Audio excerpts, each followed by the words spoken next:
Welcome back everybody to another one in my aviation history series, and in today's video it's actually episode 19 in my history of the RCAF units, and today we're going to be looking at 416 Lynx Squadron. Now 416 is actually a unit that has been around for many years. It was a fighter unit its entire life and very recently was involved in almost every one of the RCAF's overseas missions, but unfortunately the unit isn't actually active at the moment. Now, before we get too much farther into this history, my name is Sean, and this is Sean's Aviation.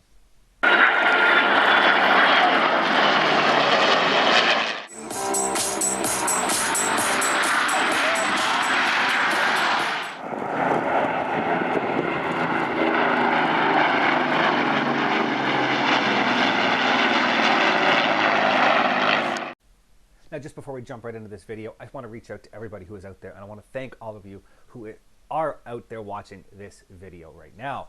If you enjoy what you're watching and you haven't yet, down below, like, subscribe, and click that notification bell. Every subscription and every like for this video helps the analytics and helps broadcast this video to more people who would be interested in this comment. The notification bell just allows you to be notified when I release a new video. Now, as well, if there's a little bit more you'd like to do to help out this channel, I have below in the description, you'll see a link to my coffee account. As always, I got a coffee going here, so it's a little cold, but it is still a good coffee. But yeah, down below, coffee account, you can donate a little bit of money, a couple of bucks here and there, help me offset some of the costs that are involved in running this channel. Please don't feel obligated. I'm not here begging for money. I do what I do because I love doing it, and I just take you guys along for the ride. So I'm not asking you to please donate. If you feel like you would like to help, then by all means, that option is there. Otherwise, sit back, enjoy the video. Here's the history of 416 Squadron. 416 Squadron was formed on November 22nd of 1941 at Peterhead, Scotland, as the RCAF's 6th Fighter Squadron formed overseas. They were assigned the squadron code DN and received their first aircraft, Spitfire Mark IIAs, that month and began working up for operations. The unit flew its first mission on February 1st of 1942 when it was scrambled, but nothing was seen, and it was an uneventful mission. On March 14th, the unit moved to Dice, Scotland and converted onto the Spitfire Mark V-B, moving back to Peterhead on April 3rd. On May 27th, the unit got its first kill when Flight Sergeant J. Moole shot down an HE-111 just north of Peterhead. On July 17th, the unit relocated to Martlesham and joined 11 Group. It was from this base, on August 19, 1942, that the unit flew its first offensive mission, providing cover for the Dieppe landing. They flew 4 separate missions, encountering enemy aircraft on 2 of them during that day. On September 23rd, the unit moved to Redhill and became part of the Canadian 127 Wing, along with 403 and 443 Squadron. On February 1st of 1943, the unit moved to Kenley. While here, the wing was commanded by the famed Johnny Johnson. In March, the unit re-equipped with the Spitfire Mark IX, but only flew these for a short time, reverting back to Mark V-Bs and 5Cs in May. It was on May 29th that the unit was moved over to 12 Group and joined the Canadian Digby Wing. From what I can tell, this wing was still equipped with the Mark V, hence the unit reverting back to these from the Mark IX. June 7th brought a move over to Digby. February 12th of 1944 brought a relocation to Kenley and the 2nd Tactical Air Force and a move back to the 127 Wing. This also meant the unit re-equipped back with the Mark IXs once again. On April 17th, they moved to Tangmere, and it was from here that they flew support missions for the D-Day landings on June 6th. The unit quickly moved over to the continent after D-Day, and like many other fighter units, moved east as the front lines worked its way closer and closer to Berlin. The bases they were located at on the continent were as follows. June 16th, B-2, Bazenville, France. August 28th, B-26, Elieu-l'Evêque, France. September 22nd, B-68, Le Caillou, Belgium. September 30th, B-82, Grave, Netherlands. October 22nd, B-58, Malsbrook, Belgium. November 4th, B-56, Avere, Belgium. March 3rd, 1945, B-90, Petit Brogel, Belgium. March 31st, B-78, Eindhoven, Netherlands. April 12th, B-100, Koch, Germany. April 14th, Diepholz, Germany. And April 26th, B-154, Soltau, Germany. In December of 1944, while the unit was located at B-56 in Avere, Belgium, it was re-equipped with Spitfire Mark 16s, which were basically a Mark 9 with the American-built Packard Merlin.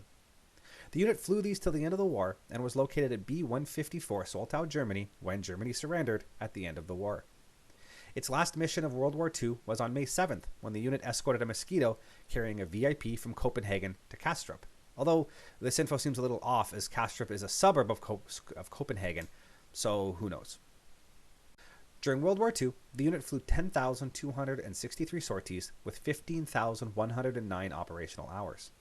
It was credited with 75 aircraft destroyed, 3 probable, and 37 damaged. It dropped 65 tons of bombs, destroyed 286 vehicles, 28 horse-drawn wagons, 13 locomotives, and damaged over 600 ground targets. It suffered 42 aircraft lost, with 19 pilots either killed or missing, 13 POWs, 3 safe, with 1 evading capture. In the immediate post-war years, the unit stayed in Germany and became part of the British Air Forces of Occupation, and was tasked with a multitude of missions, but all in the effort to ensure peace remained within Europe. On July 2, 1945, it was based at B-152 Fassberg, Germany, but on July 4th, it moved to B-174 Uetersen, Germany, and remained there for the remainder of its time in Europe. In September of 1945, the unit re-equipped with the Spitfire Mark 14 and flew these until they were disbanded in March of 1946. The unit was reactivated on January 8th of 1951 as a fighter unit at RCAF Station Uplands in the nation's capital. It was initially equipped with the Mustang Mark IV. They used these for their initial fighter training, but quickly converted to the Sabre Mark II in March of 1952. In September of 1952, they relocated to Grostaquin, France as part of Leapfrog II and joined the No. 2 Fighter Wing. Now, if you haven't seen it yet, I have a good video detailing the various ferry operations, including Operation Leapfrog, and there will be a link above. All aircraft arrived, and the unit was ready for operations by October 11th.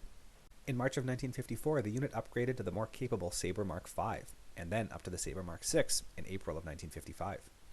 In 1956, it was decided that 1 unit from every Europe-based fighter wing, all of which flew the Sabre, would be replaced by a unit operating the CF-100, giving the fighter wings an all-weather capability.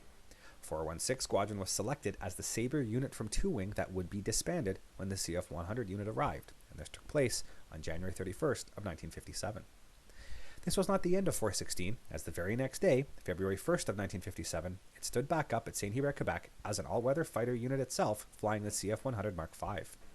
In 1962, it was decided that 416 would convert to the CF-101 Voodoo, but as there were not enough aircraft at the time, the unit was inactivated pending the conversion. While the unit was technically reactivated at Bagotville on September 1st of 1962, all the pilots were relocated to Nemeo, Alberta to be converted onto the CF-101 by pilots of 425 Squadron. Training was completed by January 31st, and by February 5th, with the ground personnel moving from Bagotville and the pilots from Nemeo, the unit officially moved to CFB Uplands once again. This did not last long, as the unit was relocated back to Bagotville on July 4th of 1962, as it was decided to move all fighter aircraft from the nation's capital. On November 15th, the unit was moved to Chatham, New Brunswick, and would remain here for many years. On February 1st of 1968, the unit was officially integrated into the Canadian Armed Forces. They continued to fly interceptor missions and helped protect the eastern coast from possible Soviet intrusion across the Atlantic. By the end of 1984, the CF-101 was long in tooth and were being retired. 416 was disbanded, but not too long later, in 1988, it was reformed at CFB Cold Lake as a CF-18 unit and continued to fly bomber intercept missions against possible Soviet bomber intrusion. In 1991, the unit was moved to the Middle East along with 439 Squadron and took part in Operation Desert Storm against Iraq. The force became known as the Desert Cats, as both 416 and 439 had cats in their crest. By the end of hostilities, the 2 units had flown 56 bombing missions and dropped more than 100 tons of bombs. In June of 1998, a force of Canadian CF-18s and crews, drawn from multiple units, relocated to Aviano Air Force Base in Italy and helped take part in the Kosovo conflict, this force becoming known as the Balkan Rats. Some 416 aircraft and crews took part, and mission markings were visible on 416 aircraft for years after this operation. In 2006, with the reorganization of the RCAF, 416 and 441 squadrons were merged to form 409 Squadron. Now, as of the date of the production of this video, 416 Squadron still has not been reactivated.